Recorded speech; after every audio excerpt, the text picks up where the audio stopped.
President Biden called for healing tonight in Tulsa, Oklahoma, at the site of one of the most despicable racist attacks in U.S. history. The president told the crowd that Americans need to know what happened so it can't be erased, saying great nations, quote, come to terms with their dark sides. CBS's Omar Villafranca is in Tulsa. 100 years later, President Biden became the first commander-in-chief to visit Tulsa to honor the victims of the 1921 Race Massacre. For much too long, the history of what took place here was told in silence, cloaked in darkness. But just because history is silent, it doesn't mean that it did not take place.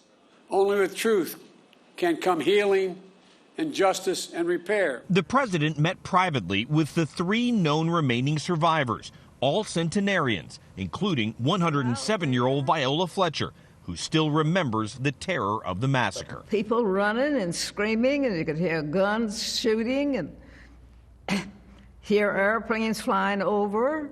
100 years ago, a white mob killed an estimated 300 black Tulsa residents and burned down more than 30 blocks of black-owned homes and businesses in the Greenwood district. Hell was unleashed. Literal hell was unleashed. In the aftermath, no one was ever criminally charged, and insurance was never paid out to black residents for the damage.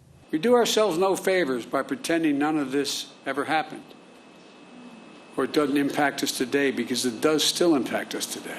While in Tulsa, the president proposed new funding to increase home ownership among African Americans and to help minority small businesses and entrepreneurs. Reverend Robert Turner's Vernon AME Church was burned in the massacre.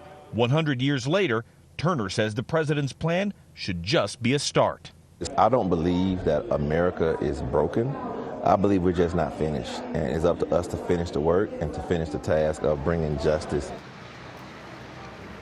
Residents wanted to hear about reparations for descendants of the massacre, something the president did not talk about. And Norah, just a few miles away, the city is starting to dig up what could be a mass grave of victims of the massacre. Omar Villafranca, thank you.